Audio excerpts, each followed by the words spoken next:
All right. Good morning. Is it morning? I'm starting to lose track. It's still the morning. Still 10:30 a.m. on this fine Wednesday morning. Welcome to edition 4 of the lightning round. I haven't actually had a chance to go to any of the lightning rounds yet, so I'm very excited to be at this one. My name is Chris Chan. I'm the University Librarian at Hong Kong Baptist University, and it's a pleasure to serve as your moderator this morning. If you have attended previous sessions, hopefully you know how this works already.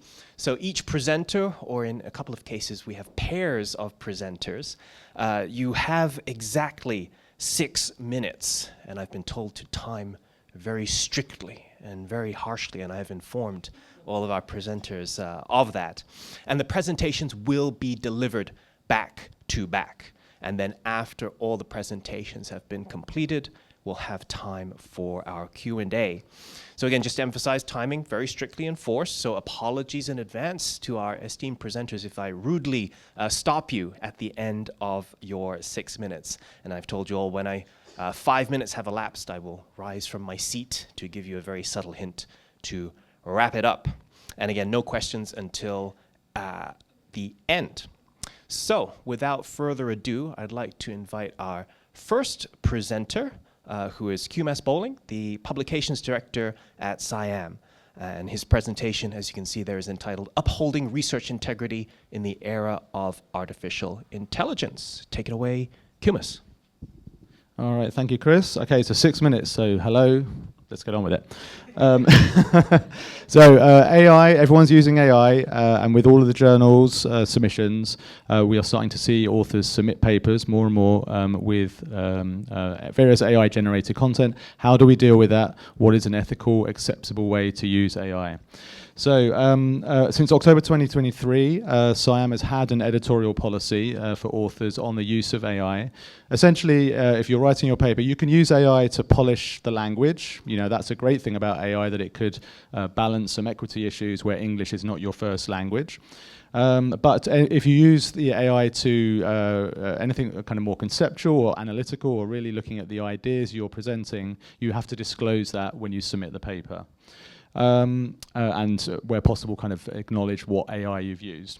Referees, reviewers, they are not allowed to upload a paper that they're reviewing to an LLM because of the copyright aspect. You know, when you give any content to an LLM, you're essentially letting it use that forever. It goes into the model, and so you can't upload somebody's paper without their consent to an LLM. So that's our policy. What's the reality, though? You can make all kind of rules. And so at the moment, AI, I would say, is in this kind of uncanny valley phase. Now, some of you may know that phrase. That's from robotics. So there was a theory that when a robot looks like a robot, we can work with it. When it looks like a human, we can work with it. But when it's getting close to a human, but it's not quite right, we're actually repulsed by it, and we kind of recoil from it. This is like a theory from robotics. And I'd say that's where LLMs are at the moment. They seem really kind of like good, coherent content, but we know they make mistakes and we can't fully trust them. But at some point they will get beyond that phase, and then we will have AI generating papers that look entirely plausible, and an editor won't know, is this a real paper? What level of fake content or generated content is in here? And how will they know what should be sent out for peer review? So we at SIAM, we do have authors disclosing their use of AI, which is good. This is an example statement, you know, just saying which system they had used and how they had used it. So that's good to see. But we have had some submissions where they don't, or where we suspect that they are AI generated. So in this example, the editor-in-chief noticed the paper just seemed off, and then in discussion with the editor, they thought, yeah, there's something not quite right here. And they ended up rejecting the paper, but we couldn't prove that the author had used AI. It's very hard to prove that, and maybe even impossible. And if they don't admit it, you can't 100% say they've used AI.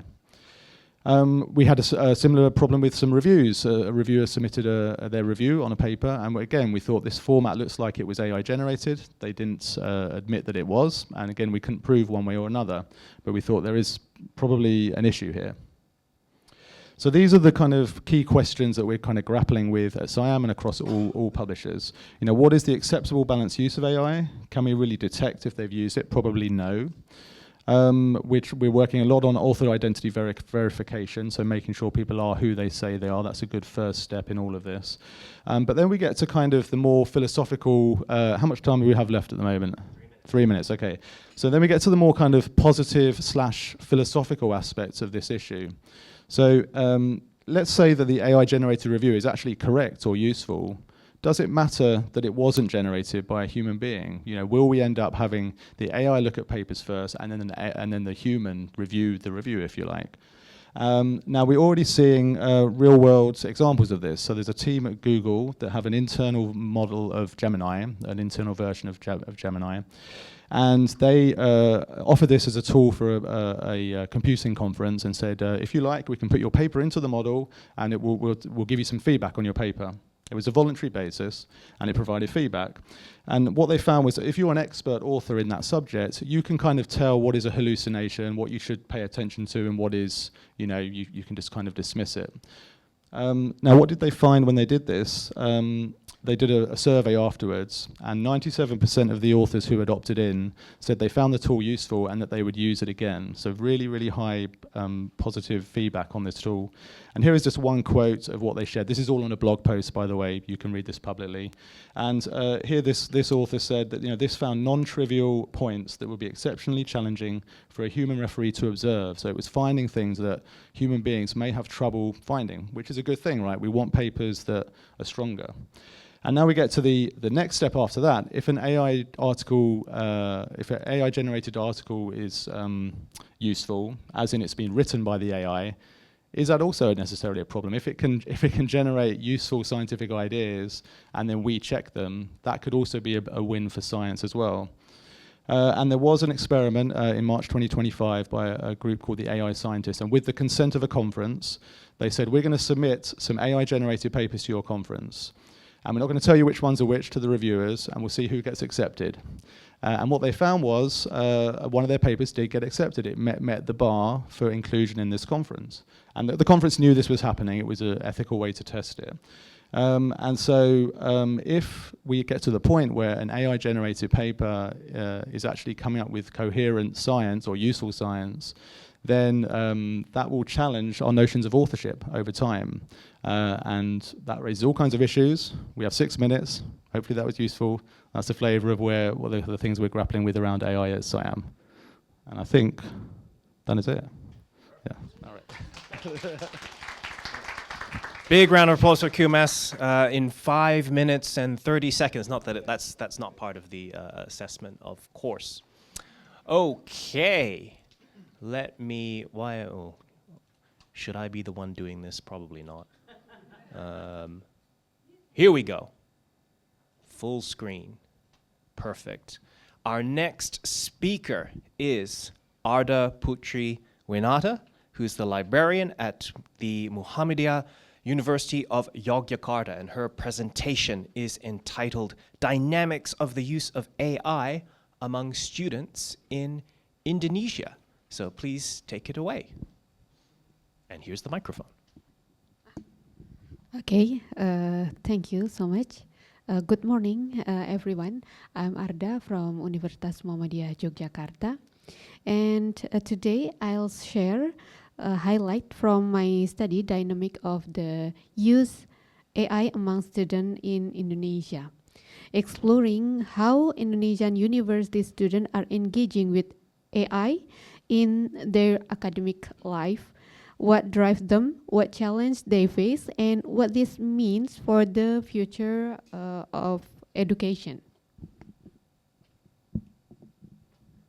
Okay, so as AI reshapes education worldwide, students in Indonesia are increasingly using tools like ChatGPT, Quillbot, also and Grammarly and so on.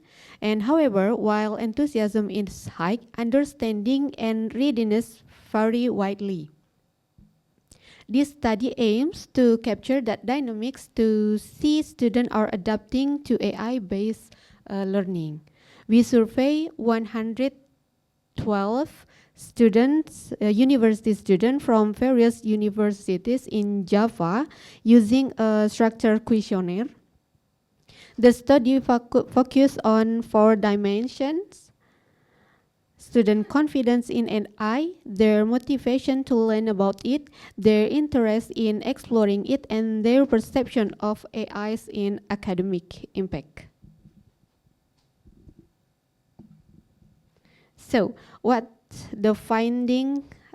Students are highly motivated and curious about AI. They see it is useful and exciting, mainly using it for efficiency, productivity, and curiosity.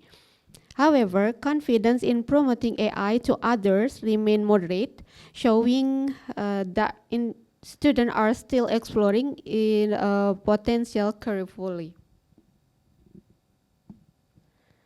Okay, despite the enthusiasm, there are key challenges from limited understanding to ethical and technical concern. Yet AI presents opportunity. It motivates students, foster creativity, and support personalized learning experiences. The challenge now is guiding the potential responsibility.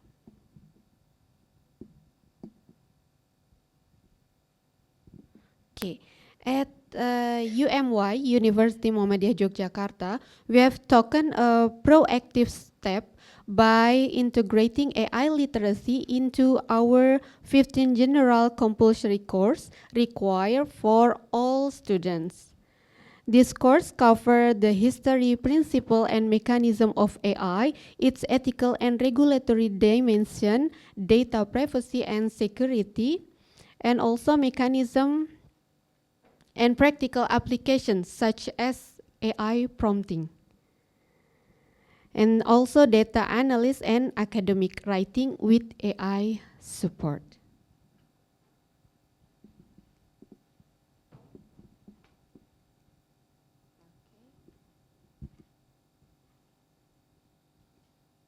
Yeah, maybe the last one. This was the last one text.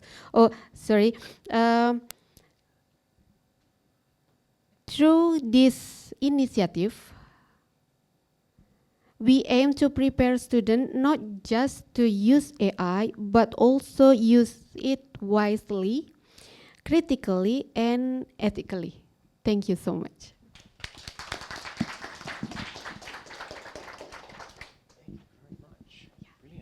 Thanks, Arda. Well under time. I hope I didn't scare presenters too much. It's like, wow, Chris really wants you to finish on time. Oh, gosh. Now, oops, is this the right one? Guys, where's your file? Is it on the desktop? That's smart. Well, if you look at my desktop, it's just full of junk because there we go. Brilliant. So we now have our first double team. You don't get extra time, not 12. So not 12 minutes. Still 6 minutes for our duo here. And let me, get up to my notes. We have Rishab Kumar, who's a library officer from InflibNet Center in India, and also with him Ajit Kanchi from the National Institute of Animal Biotechnology in Hyderabad, India. So, gentlemen, take it away. So good morning, everyone. Good morning, everyone.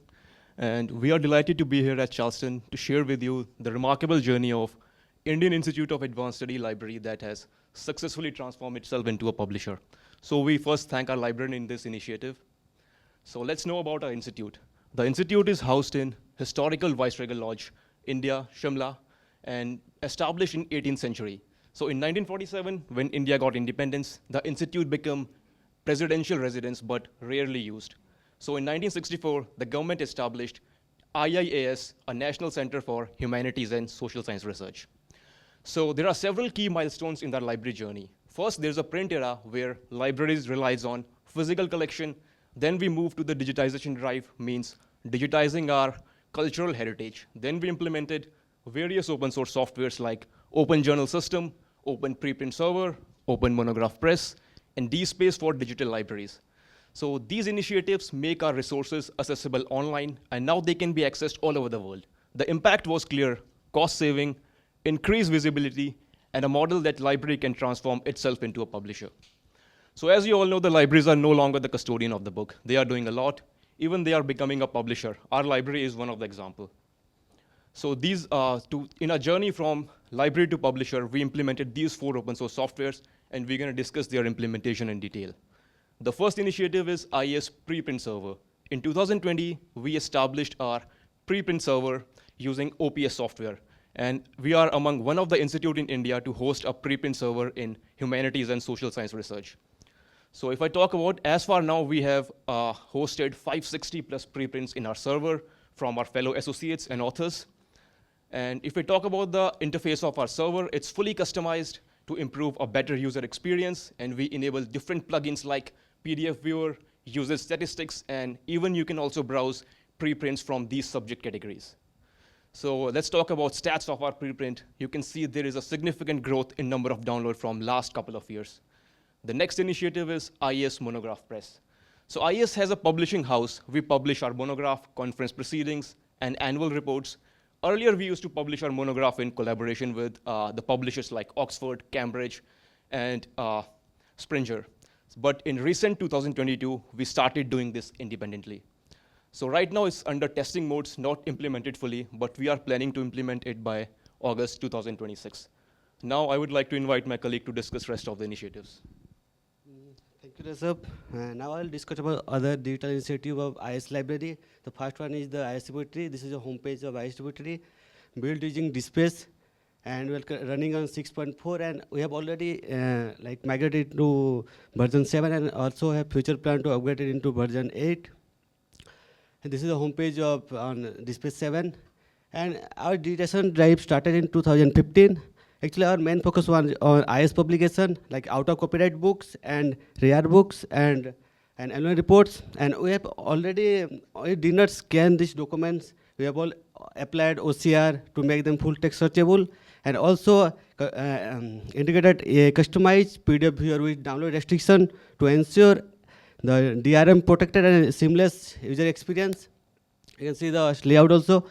And about statistic, our repository have digital footprint in global level, and you can see the most of the users are from India. However, a significant traffic coming from USA, Pakistan, and several other countries. And talking about our scholarly output, we are publishing 4 journals, 2 of them in English and 2 of them in Hindi. All of them are following double-blind peer review policy. In 2018, we took a major step to implement the OJS, and we are following during the implementation, like all our library staff digitize the entire back volume from the volume 1, and all our journals are indexed in UCKR list and also in Google Scholar. But we are following Diamond Open Access policy, which means no one have to pay anything to publish or read our journals. And this is a homepage of one of our journals. You can see the statistic from last 3 years. It's a significant growth. And about citation impact, only one of our journals have more citation growth compared to other 2. Actually, one is a reviewer, one is a Hindi journals. And you can see the impact in number after implementing these initiatives. And we face so many challenges, like we are a small institute, so like financial hurdles and like technical migration and training of library staffs. And about looking ahead, our future plans is to index all our IS journals in Web of Science, Scopus, and Doge database, and also aim to make the IS preprint server into a national level preprint server for humanity and social science. And I also have planned to register DOI for our institute, and will assign DOIs to all of IS contents. Thank you. Very well done. Thank you, Ajit. Another disciplined presentation. Excellent. Oops. Last, but certainly not least, let me just get your materials up first. Yes. Oh, let's take you to the beginning. There's a preview of the presentation. So let me welcome Ambra Gagliardi, who is Collection Development Librarian at the University of Utah, and her colleague Dorothy Terry, who's the librarian for student success, also at the University of Utah. And they're I love the title, Captain at the Helm, Building Global Collections at an International Book Fair. So please take it away. Thank you. This presentation is on how attending the 2025 Beijing International Book Fair enabled our library to collect global materials. So international acquisition trips is an approach for academic libraries to send librarians overseas to collect materials that are difficult to obtain via mainstream purchasing channels. These materials are often in print, and they are interdisciplinary, but they primarily and are most importantly serve area studies and foreign language programs. So our library sent Dorothy and I to the book fair to collect these materials and to learn more about Chinese publishing, Chinese scholarly publishing. So to build support, there is a small but strong amount of literature in the scholarly record written within the last 10 years of librarians talking about international acquisition trips. And so by reading that, we learned that if you want to conduct this type of collection development approach, one very practical approach is to attend international book fairs because there's often more logistical support around it. So we read that, and then we kind of reached out to partners to try and get funding for this trip. So our university has an Asia Center on campus, and we engaged with them about doing this type of work to collect materials to support their programs. That center is funded or was funded by a Title VI federal grant fund from National Resource Center program. So between the Asia Center and our library, they helped fund our travel. Then a colleague of ours is a member of the Council of East Asian Libraries, which is a subcommittee of Association of Asian Study Librarians, and there we met colleagues, librarians from the US who told us about Chinese National Publications Import and Export Group, which they're not here, but they are part of this, they're here on this conference, and they host foreign librarians, so they included us in their programming. So what did we do? Before we even were able to, or before we even got to the Beijing International Book Fair, one of our colleagues had set up a kind of tour, exploration of the group Superstar, and they primarily work with online content, like creating software for online content in China. So we got to go and explore with new colleagues. And then we actually attended the book fair. You can see a lot of different things.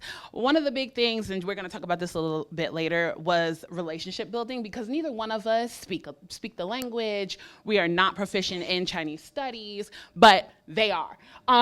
So they guided us very enthusiastically. They were excited that we were excited, so it was wonderful. And then we got to also present. You can see Amber down there presenting at one of the forums that they prepared for us. And then part of what CMPIEC did was they provide a cultural exploration as well. So they helped us with the book fair, and then they took us down to Fuzhou, which was hotter than, anyway. Anyway. And we got to kind of explore some of the public libraries down there, got to see a little bit of the town. In the corner over there is one of the new institutions that was recently built and just opened in August. So we got to kind of explore, and then you can see me kind of presenting there in the middle as well. But the big thing was, okay, we're buying books, right? So how are we doing that? We did not buy them at the bookstore, the book fair, but we did explore local bookstores. So we got to go into some used ones, as you can see in the first two. We got to go into some kind of mainstream happening ones, some newer ones, and we bought quite a lot of material. And a lot of that was colleagues with us, kind of going with us on this journey and helping us pick out, looking at bestsellers and things of that nature.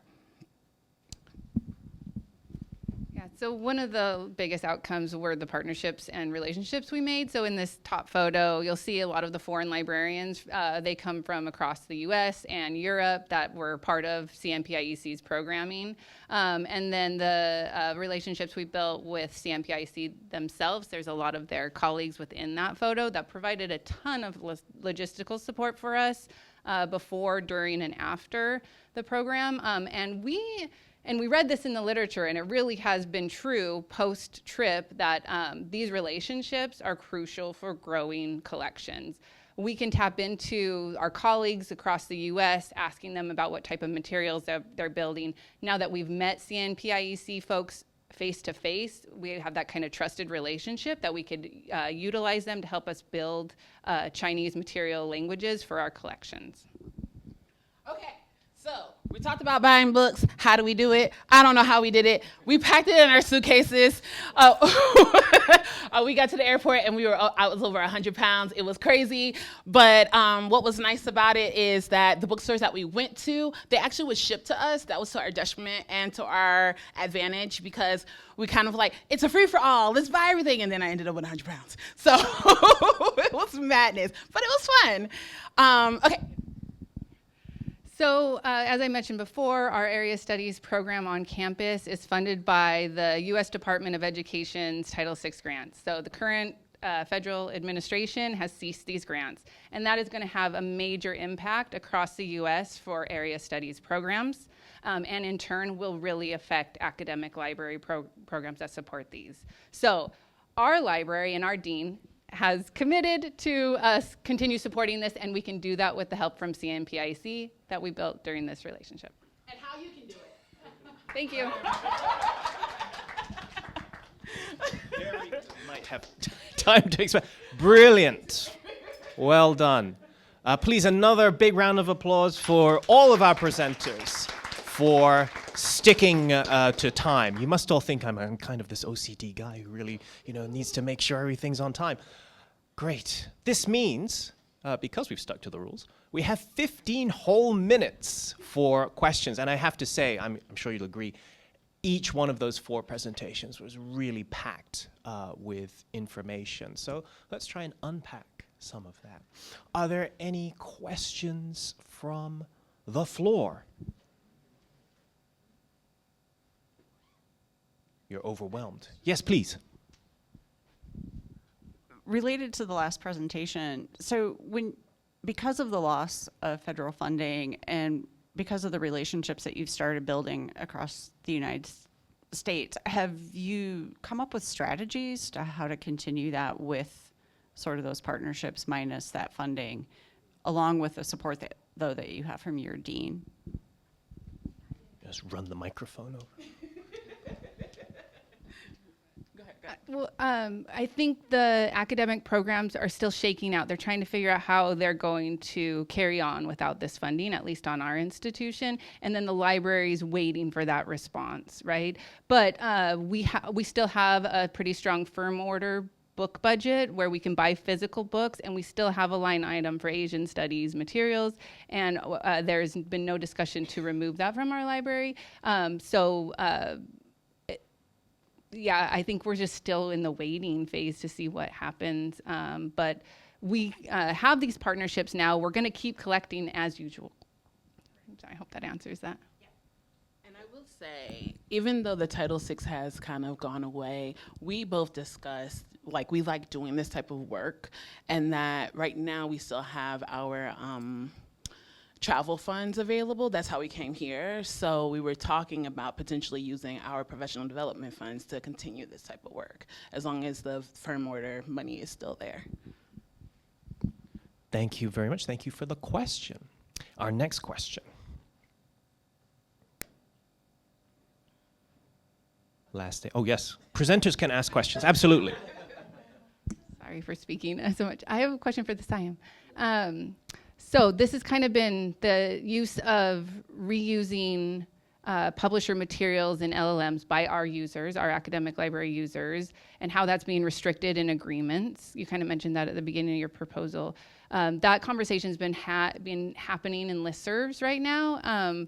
And there was a university in the US and a publisher that came to an agreement, and our library has since used some of that terminology in our licensing to allow it. And I was wondering, and the terminology is that our academic library users can use a reasonable amount of the publisher's content in LLMs for academic use. And I was wondering if SIAM is experiencing these types of requests in your licensing from other academic institutions?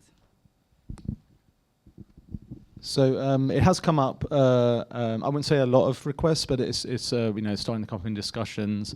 I think where we, as a publisher, have come with it so far is we're kind of cautious about it because we always want to ask specific questions about, is the LLM going to be a kind of a walled garden, a closed garden, if you will, and how will the content, how will the LLM's outputs be used? Is it really training is it really training and ingesting the content, or is it just, so those kind of questions. And we also have to have similar discussions when other kinds of partners come to us, like for example, in the corporate space, So there is kind of there's a great potential with the LLMs, but there's also a risk as a publisher where this could go, which is so there's a word I've been using. It hasn't caught on. I'm going to carry on using the word until it becomes a thing. But so copy washing is what I describe LLMs doing, where LLMs take a piece of content, it ingests it, trains on it, gets the patterns, but essentially walks away with that content forever in the model. You can't take it back out. And so you wash out the copyright and also you wash out the source and the attribution element, which is a big problem with the LLMs. And so the danger for publishers is that if users get their answers entirely from an LLM or a good enough answer, and they never click through to read a journal article, for example, we were talking about this before, then I, as a publisher, can't show to the librarian that people actually value our resources and they're using them because they've got I can't demonstrate the usage. And so there is a scenario where LLMs are a real kind of systemic risk to publishers, and so that's why we've been a little bit cautious, and that's why maybe you've had people kind of pushing back on that until it kind of settles down. So, but we certainly, and Rose is here as well, my colleague who works with our librarians. So we're definitely open to having those conversations. It's just we're a little cautious, especially as a non-profit society publisher. We can't just buy another business like Elsevier and get out of trouble that way. And maybe just to add on to, I think a point was made at a session yesterday. I think there's a misconception about Creative Commons material. Oh, LLMs can train on that. But actually, as you just said, I like copy washing, by the way. I'm going to start using it because every Creative Commons license requires you to attribute, right? And LLMs cannot do that for the most part. So it's not true to say that, if it's CC BY, you can just train your large language model on it. Any more questions? This session is flying by so fast. I have a question, if I may, for Rishab and Ajit. You mentioned you built all of these wonderful systems on open source software like DSpace and OJS. Can you sort of describe or unpack why you chose to work on this open source? Was it purely pricing, or did you need to build certain features and you needed access to the underlying system? First of all, that we decided to use open source software because there is no licensing fee. Only we need a technical staff, that's for. And also we publishes our 4 journals since 1940, I guess. 1994, okay. So earlier we were publishing them in print version. Then we decided to host them online. And we are able to index them in UGC Care List. It's a kind of a peer review list given by the University Grants Commission in India. As well as our 3 journals are also indexed in Google Scholar, and they are receiving a good citation. So that's why we took this initiative to reduce the cost. And obviously, we also need support from our institute and from community. So with all the support, this is possible. Okay, so I hope this is good. No, that's really great. Yes, I thought the cost might be the first part of the answer, but it's great that you have that technical expertise within the institute to make full use of it. First. This is Yali from University of Illinois, Urbana-Champaign. I have a question. So when you say copy washing, why don't you use copy laundry? That's a great suggestion. I will give you your citation, when I start using it. I'll just get your details afterwards. We have a competing copy washing, money laundering, anyway. My question is for Arda. How is the faculty response to your official approach to student AI use? We need a microphone here. It's about faculty. Respond. Yeah, just how are faculty open to their students using AI? Because in the States, a lot of faculty want their students to learn Yeah. Okay. So I think.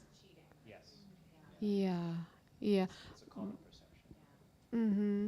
But in our campus, we librarian as a librarian, cooperation with a lecturer, we do some training for a student that how we can using AI with responsibility. Like in the case, when you using Chat GPT, make your citation, then you have to check your references. Is that valid or maybe just like hoax, I think, or maybe the reference can accessible from the ChatGPT. That's why we train the student on. We also train the student to how make scientific paper with responsible. That's it. Yeah. Thank you, Arda. Maybe I can share a little bit more about, at HKBU, our faculty kind of response to AI tools. Well, our university has a sort of overarching, excuse me, generative AI policy where, what is it, AI empowering. We were meant to really incorporate AI tools into learning and teaching. But in reality, this, for our faculty, this involves wholesale kind of redoing of all of their assessment pieces, because obviously the traditional, I'm just from the social sciences, the traditional 2,000-word essay, generative AI can really undermine the efficacy of that sort of assessment. So for some of our faculty, they have actually been quite reluctant, and you see a return to a lot of in-person examinations, right? Because that's, well, for sure, if they're there with a pen and pencil, it's definitely not AI generated. So it's a kind of a mixed message we're sending to students, I have to say. Thank you for the question. More questions, or does anyone want to expand upon any of the topics that have been brought up so far? I liked, Kumis, the uncanny valley. Sometimes when I read a lot of content, it's like, ooh, this is not quite right. It's almost there, but not yet. I feel bad now for rushing you. not rushing you, but yeah. Well, since we do have 5 minutes left, yeah, would you like to do your recommendations? Or yeah, I should invite all speakers if there's any points that you felt you rushed through or had to skip in your presentation. If not, well, don't tell anyone, but let's end the session 5 minutes early. Thank you.